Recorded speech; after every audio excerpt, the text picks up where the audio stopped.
दसवीं सिद्धि पर आपको आने पर हम सबको आभार व्यक्त करते हुए उस विभूति को श्रद्धा समर्पण करते हैं और साथ ही साथ उनके पथ चिन्हों पर चलने की सलाह देते हैं।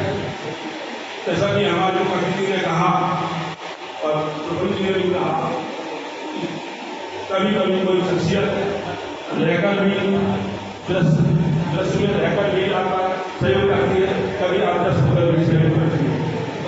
तो वो आदर्श है, आपका सहयोग कर रहे हैं और मैं आपकी सेवा में आपके सामने खड़ा हूँ। सदैव उनके ही प्रचंड पर चलकर आपका सहयोग किया है और सहयोग पाया। मैं चाहूँगा किसी पर में मेडल आया है अनिल बाबू जी का, तो उसके लिए मैंने मोहम्मद मोहम्मद पर डाला है और मैं संघर्षशील हूँ और मैं अपनी लड़ाई अपने बड़ों के सहयोग से संरक्षण से लड़ने में समर्थ हूँ।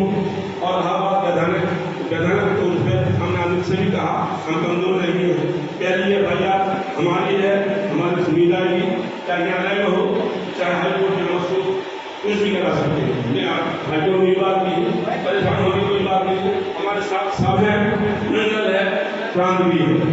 आप परेशान ना हो और कोई भी ऐसा किसी के पास हो तो आप बताइए, मैं अभी आपके साथ चलकर लड़ने के लिए तैयार हूँ। इन संतों के साथ मैं कहूँगा इसी तरह से आप लोग एक दूसरे का सहयोग करें। ये संगठन सहयोग से चलते हैं। और शर्मा जी, मेरे बहुत पुराने मित्र भाई भगवान जी, संतोष बघेले जी, धर्मचार्य जी, ललित जी और संचालक जी सहित आप सब परिवार के विभिन्न काल के साथियों, बहुत बातें हुई हैं, मुझे बहुत और मुझे बहुत आनंद आया है। प्रारंभ से लेकर अंत तक जो बात हुई है सबने की है, मुझे बहुत अच्छी लगी। संगठन की उपयोगी आज के लिए विशेष बात यह है, जो मैंने विषय बदला उसका एक कारण था। आज ये विषय बड़ा आवश्यक हो गया है। जो परिस्थितियां हैं देश की, समाज की, और अभी ये बात आई थी कि इससे कैसे कैसे लोग निकलते हैं समाज से हम ही निकल करके आए हैं। समाज से वो लोग भी निकलते थे जो चंद्रशेखर आजाद और भगत सिंह पर गोली और लाठी चलाते थे, लेकिन समाज से चल सके। इसी देश से लोग, इसी समाज से निकले लोग, आपको बहुत आवश्यक बात करनी होगी तो बाहर से, ठीक है, मरते हैं, अपने प्राणों की आहुति देते हैं, वो हमारा आदर्श है। हमारी पत्रकारिता, मैं पत्रकारिता की बात तो नहीं करूंगा, लेकिन पत्रकार संगठन को कैसा होना चाहिए ये दिनेश खरे ने जी करके लिखा है। मित्रों, मैं आपको एक इतिहास बताता हूँ। इस जिले के पहले जिलाध्यक्ष थे ब्रिजेश सक्सेना, तब महोबा जिला अनिल गुर्जर और संगठन था। और ब्रिजेश सक्सेना वो शख्स थे जिनकी भारत और लालजी से मैंने भेंट करवाई। मेरी जब पहली भेंट हुई भारत और लालजी से तो ब्रिजेश सक्सेना मेरे साथ थे। और मुझे गर्व है कि ब्रिजेश सक्सेना हो, चाहे दिनेश खरे हो, चाहे गणेश विद्यार्थी हो या यूनुस हो, ये प्रारंभ में जुड़े हुए लोग हैं। हालांकि इनमें से भेंट केवल ब्रिजेश जी की हुई भारत और लालजी से। भारत और लालजी जल्दी चले गए, बहुत अल्प समय, लेकिन बाकी लोग जुड़े उसी समय। और मुझे गर्व है ये ऐसे साथी थे जो अभी कह रहे थे ना कि आंसू से दीपक कैसे जलाओ, आंसुओं से भी दीपक जलाने वाले। मित्रों, जब आंसुओं से दीपक जलता है तो जो आग निकलती है वो बड़े से बड़े भ्रष्टाचारी भवन को नाश कर सकती है। ये दीपक कभी फेल नहीं हो सकता है, लेकिन आंसुओं का दीपक, आंसुओं से जलने वाला दीपक कभी फेल नहीं हो सकता, निष्फल। तो किसी संगठन की पहचान होती है प्रामाणिकता, निष्ठा और तीसरा है संघर्ष। इनसे संगठन चलता है, आगे बढ़ता है और उसका परिवार बढ़ता है। दिनेश खरे उसकी प्रतिमूर्ति थे, प्रामाणिकता की, निष्ठा की और संघर्ष की। जिन्होंने दिनेश खरे के साथ जीवन जिया है वो प्रामाणिकता भी पाए होंगे, निष्ठा भी पाए होंगे और संघर्ष भी पाए होंगे। हमारी ये तीनों अमूल्य निधियां हैं, ये छूटने ना पाए। यही है आदर्श कि हम दिनेश करी की जो पुण्यतिथि मनाते हैं, इन तीनों शब्दों को हमेशा याद रखें और केवल याद न रखें उनको अपने जीवन में उतारें, प्रतिपल उतारें, प्रतिपल उसको जिए। तब तो वास्तव में ये मनाते हैं पुण्यतिथि, ये सच्चा संदेश दिनेश पहुंचेगा। कोई प्राणी मरता नहीं है। मैं हमेशा कहता हूँ कि प्रत्येक प्राणी जीवित रहता है। आज दिनेश करी जीवित है, वो देख रहा है कि मेरे लोग कहाँ हैं।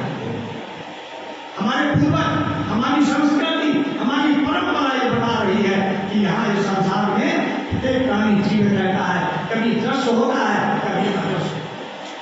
अदृश्य शक्तियां भी हमको बहुत बड़ी ऊर्जा देती हैं, बहुत बड़ा आशीष देती हैं और बहुत बड़ी प्रेरणा भी देती है। हमें आशीष भी चाहिए, प्रेरणा भी चाहिए और सीख भी चाहिए। ये तीनों चीजें लेने के लिए हम तैयार हों तो निश्चित रूप से हम ठीक प्रकार की पत्रकारिता कर पाएंगे। अभी प्रफुल्ल जी ने बहुत सहज में बहुत बड़ा संकेत कर दिया कि हमको जाना किसको। मित्रों, ग्रामीण पत्रकार एसोसिएशन ने प्रारंभ से ही संख्या में कभी बल नहीं हुआ। यद्यपि आज ये सबसे बड़ी संख्या वाला संगठन है, लेकिन हमने हमेशा सद्गुणों पर बल दिया कि प्रामाणिकता कैसी होनी चाहिए किसी पत्रकार की। हमसे 10 लोग भी जुड़े हो। मैंने विभिन्न जिलों में एक समय ऐसा आया जब ये कहना पड़ा मुझे कि अकेले एक व्यक्ति हमारे साथ रहेगा उस जिले में तो हमें हमारी वो 1000 के बराबर है, हमको 200 300 लोग नहीं चाहिए। ऐसा भी समय है और वो खरे साबित हुए। खरे का मतलब 100% होना बिल्कुल खरा साबित हुआ। आज वो संगठन उन्हीं की ताकत कर सकता पूरे प्रदेश में और प्रदेश के मुझे लगता है इस समय 7-8 प्रांतों में आपका संगठन चल रहा है। कहीं छोटा हो सकता है, कहीं बड़ा हो सकता है, लेकिन आने वाला समय ये 2-2.5 साल तो बिल्कुल बर्बाद चले गए हमारे कोरोना के कारण काम कम हो पाया। लेकिन तो भी यातायात का उत्तर प्रदेश में जो काम चलता रहा उसमें गतिरोध आने नहीं पाया। नाम मात्र की शिथिलता तो आई, नाम मात्र की आप बोलिए शिथिलता तो आई, लेकिन गतिरोध उत्पन्न नहीं होना पाया। हमने कोरोना काल में भी अपने संगठन को बराबर गतिशील बनाए रखा और यही कारण है कि आज जिन जिलों में भी कार्यक्रम होते हैं, जहाँ कहीं भी उत्सव होते हैं, जहाँ कहीं भी संघर्ष की बात आती है, तो आपका संगठन सबसे आगे होता है। मित्रों, पत्रकारिता की स्थिति समाज के लिए मैं हमेशा कहता हूँ कि अगर आपने सृष्टियों को शब्द दे दिए, यह याद रखिएगा, सृष्टियों को शब्द दे दिए तो आपकी कलम धन हो जाएगी। कुछ नहीं चाहिए आपकी कलम को, कोई प्रमाण पत्र नहीं चाहिए, कोई खर्च नहीं चाहिए, किसी प्रकार का कोई पुरस्कार नहीं चाहिए। वास्तव में अगर आपने बहते हुए आंसू की संवेदनाओं को सुन लिया और उसको मुखरित कर दिया तो आपकी कलम को ईश्वर का आशीर्वाद प्राप्त होगा, माता सरस्वती का आशीर्वाद प्राप्त होगा, भारत माता आपको धन्य माने। यह है वास्तव में कलम का धन। चाहे वो आज ये चित्र दीदी की मर्यादाओं का पालन तो होना ही चाहिए। हम मर्यादाओं के बिना कोई जीवन जी नहीं सकते, चाहे वैयक्तिक जीवन हो, चाहे सामाजिक जीवन हो, चाहे पत्रकारिता की जीवन हो या फिर किसी भी व्यवसाय का जीवन हो। अगर उसमें मर्यादाएं नहीं है, हमारी निष्ठाएं नहीं है, हमारी प्रामाणिकता नहीं है, तो काम करने का वो परिणाम नहीं आएगा जिसकी अपेक्षा है कि हम आगे बढ़ें, हमें मंजिल प्राप्त हो, हमें हमारा लक्ष्य प्राप्त हो, हमें हमारा अभीष्ट प्राप्त हो। इसकी आवश्यकता है कि हमारी कार्य संस्कृति वो प्रामाणिक होनी चाहिए, संघर्षशील होनी चाहिए। संघर्षों से लड़ना कैसा? मुझे आपातकाल में कहा गया कि आप 20 सूत्री कार्यक्रम का समर्थन कर दीजिए, तो मैंने कहा और ये किसी सामान्य व्यक्ति में नहीं गई थी। ये बात स्वामी ब्रह्मानंद जी जिनको मैं नमन करता हूँ, उनका हमेशा चरण वो सांसद थे। तो उन्होंने मेरे बड़े भाई से कहा कि देवी प्रसाद से कहो कि 20 सूत्री कार्यक्रम में समर्थन करके जेल से निकाला। तो मैंने कहा देखिए, मोटा मछली बहते हुए पानी के साथ चलती है, जिंदा मछली वो है जो पानी तलती हुई धार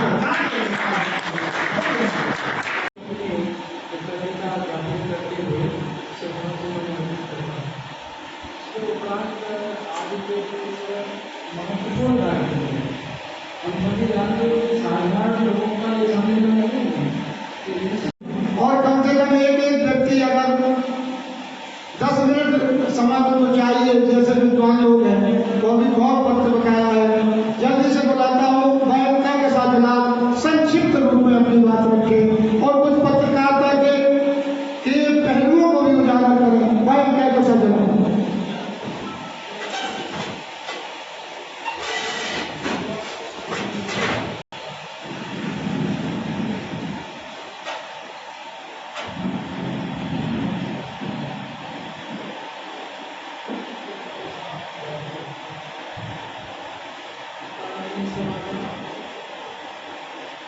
यहाँ उपस्थित मेरे पत्रकार भाई, सभी महानुभाव। सर, आपका नाम क्या है? मैं वेद प्रकाश नायक, ग्रामीण पत्रकार एसोसिएशन उत्तर प्रदेश जनपद इकाई महोबा का जिला महामंत्री हूं। और जो आज का ये कार्यक्रम जो चल रहा है, हमारे संगठन के एक कलम के प्रोधा, बहुत त्यागी पुरुष महात्मा स्वर्गीय दिनेश खरे, जो कि बहगा गांव जनपद महोबा के रहने वाले थे। बड़े संघर्ष के साथ इनका जीवन रहा। इन्होंने हमेशा जो है पत्रकारों के हित की लड़ाई लड़ी, कई कानून पत्रकारों के हित में बनाए। मान्यताओं में जो बहुत दिक्कत आती थी उसको भी लगातार जो है सुलभ कराने के लिए, सरल तरीके से लागू कराने के लिए प्रयास किए। और आज जो है पत्रकारिता में जो मास कम्युनिकेशन होता है उसमें एक ग्रामीण पत्रकारिता का भी चैप्टर जुड़ चुका है, जो इनकी ही देन रहा। शुरुआत से संघर्ष रहा। आज इनकी जो है पनवाड़ी में जो है हम लोग 10वीं पुण्यतिथि का कार्यक्रम आयोजित है। इस पर मंडल स्तरीय पत्रकार विचार गोष्ठी का भी आयोजन किया जा रहा है, जिसमें हमारे हमीरपुर, महोबा, बांदा, चित्रकूट चारों जिलों से जिला अध्यक्ष तथा उनकी तमाम पूरी टीम अपने साथियों के साथ आएगी। इसी के साथ मंडल अध्यक्ष और हमारे प्रदेश कार्यकारिणी के दो पदाधिकारी, तो प्रदेश कार्यकारिणी के भी हमारे दो जो है पदाधिकारी इस समय आएंगे और मौजूद रहेंगे। इसी के साथ जो है समाज सेवा से जुड़े हुए लोग, समाज सेवी, कवि और पत्रकार लोग भी शामिल होंगे। इस हमारे कार्यक्रम में मुख्य रूप से क्या है, एक शुरुआत से हम लोगों जो है अपना रूल बनाए हुए हैं कि आज के दिन में स्वर्गीय दिनेश खरे की पुण्यतिथि पर ग्रामीण क्षेत्रों में संघर्ष के साथ पत्रकारिता करने वाले लोगों को, एक ऐसे पत्रकार को तथा एक साहित्यकार कवि को तथा एक समाज सेवी को, 3 लोगों को सम्मानित करने का भी काम चलता है। उनको एक सम्मानित पत्र, श्रीफल और वस्त्र भेंट करके हम लोग लगातार ऊर्जा देते हैं। जो युवा साथी हैं उनको प्रशिक्षण देते हैं कि खरे जी की तरह एक सही चलें, भटके ना, कैसे कलम पर उनका मार्गदर्शन करने का निरंतर प्रयास करते हैं। एक जोखिम भरा दायित्व रह गया है, इस बारे में आप क्या कहेंगे? आप तो काफी दिन से पत्रकार हैं। वर्तमान समय में नहीं, ये तो जब स्वतंत्रता हुई उस समय पे तो और ज्यादा जोखिम भरा हुआ था। उस समय जब लोग इंकलाब जिंदाबाद का नारा नहीं लगा पाते थे, उस समय भी ग्रामीण पत्रकारों ने तथा शहरी पत्रकारों ने, सभी पत्रकारों ने ऐसे में भी मारतंड नाम का एक समाचार पत्र निकाला था और उससे शुरुआत की। उस समय कितना जोखिम भरा कार्य नहीं रहा होगा। वो बड़ी संख्या विद्यार्थी ही थे जी, जो है हमेशा जो है संघर्ष का काल है। लेकिन ये ताज भरा ये जैसे महात्मा सोच लें कि हमको धर्म को नहीं जाना है, महात्माओं को भी प्रताड़ित किया गया, तो धर्म कैसे चलेगा? इसी प्रकार से जो चौथा स्तंभ कहा गया है यही सो जाएगा। पत्रकारों का काम जागरूक करना और जगाना, झंझोर कर जगाना लोगों को करना है। हमें अपने मिशन पर रहकर काम करना चाहिए। निश्चित आज की परिचर्चा का विषय के प्रकाश को और गंगा के पवित्र जल को कभी लोग दूषित नहीं कर सकते हैं, उसकी एक पहचान अलग होती है। आज की परिचर्चा पत्रकारिता बनाम सरकार जी, इस संबंध में आप 2 शब्द रखें। जो सरकार बनाम पत्रकारिता आज का जो विषय है, मैं तो ये कहूँगा कि सरकार बनाम पत्रकारिता, जिस प्रकार से सरकार पत्रकारों के माध्यम से जन जन तक अपनी जन कल्याणकारी योजनाओं को पहुंचाती है और अपना गुणगान कराती है, लोगों को लाभ भी मिलता है, दोनों में जो माध्यम का काम करती है, ऐसी स्थिति में सरकार को भी चाहिए कि वह सरकार में पत्रकारों की हिस्सेदारी रखे। चाहे वो कोई भी विधानसभा का हो या लोकसभा का हो, किसी में भी जहाँ भी हम उनको ये आरक्षित करें और उनको परिवहन में भी सुविधाएं देने का सरकार को काम करना चाहिए। तभी उनकी नीतियां और उनके साथ मिलकर के ग्रामीण पत्रकार काम कर पाएंगे। वसुंधरा बखाने सुवस्त्र तत्र तेल कोयले की खदान, किंतु इस वीर बुंदेलखंड में तो हीरन की खदानें। क्योंकि बुंदेलखंड के लाडले सपूत तो रामायण लिखने का शैली प्राप्त हुआ। जिस बुंदेलखंड की पावन लड़ाई की धारा में तुलसीदास जैसे हमारे स्वाश्री दिनेश खरे जी पत्रकार जैसे महान पुरुष हुए, जिन्होंने इस बुंदेली धारा को गौरवान्वित